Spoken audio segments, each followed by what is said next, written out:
अस्सलाम वालेकुम friends, welcome back to top smarties. Drama serial मायरिया हरकार फाहिर ने अनाया को संभालना शुरू कर ही दिया। दूसरी तरफ समीना और फाहिर जो ऑफिस जाने के लिए तैयार थे, नाश्ता कर रहे थे, तो एनी ने अपनी बात भी कर ही दी कि हम चाहते हैं फाहिर अब स्टडी कंप्लीट करे, फाहिर को स्टडी कंप्लीट करनी चाहिए। तो समीना बेटे की तरफ देखकर कहने लगी, बहुत भारी जिम्मेदारी है इस पर, क्या ये कर पाएगा? तो फाहिर भी अपना सर हाँ में हिलाता है कि वो कर लेगा।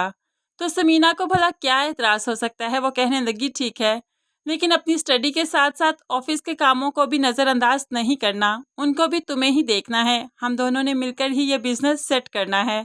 अब वो अपनी माँ की हाँ में हाँ मिलाता है। इस तरह फाहिर को स्टडी करने की इजाज़त तो मिल ही गई।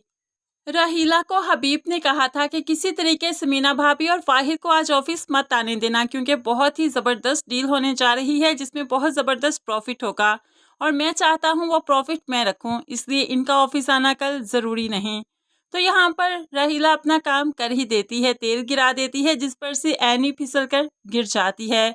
समीना और फाहिर जो कि ऑफिस जाने के लिए तैयार थे, जब एनी को ऐसे देखा तो समीना आगे बढ़कर जल्दी से एनी को पकड़ना चाहती है, लेकिन उससे पहले ही एनी गिर चुकी थी। अब यहाँ पर इतना अफरा तफरी का जो समा बन गया, तो भला वो ऑफिस कैसे जा सकते थे। लेकिन कुछ देर के बाद जब एनी थोड़ी सी सेट हुई, बेड पर लिटाया, तो फिर वो ऑफिस के लिए निकल ही गए। तो यहाँ पर एनी अपनी माँ को बताने लगी, मैं ऐसे ही नहीं गिरी, वो तेल ज़रूर रहीला ने ही गिराया था।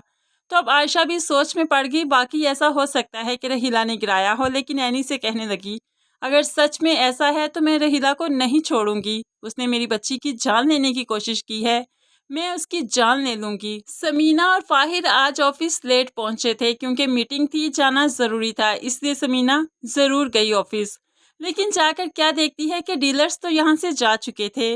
वो हबीब से कहने लगी, कम अज़ कम मुझे फ़ोन किया होता, मेरा कुछ इंतज़ार किया होता, मैंने आना ही था, ऑफ तो नहीं करना था, तो क्यों मेरे बगैर ये मीटिंग की गई। लेकिन अब समीना कुछ भी कहती रहे, कुछ भी बोलती रहे, हबीब ने अपना काम तो कर दिखाया। शाम को जब सभी घर आए तो यहाँ पर सायका भड़क पड़ती है, भाई को बताने लगी कि आज तो रहीला ने हद कर दी, आपकी बेटी को उसने माजूर करना चाहा, इतना तेल गिरा दिया कि एनी गिर गई। क्या चाहती है ये कि एनी माजूर हो जाती, अपनी बच्ची भी संभालने के काबिल नहीं रही अब वो।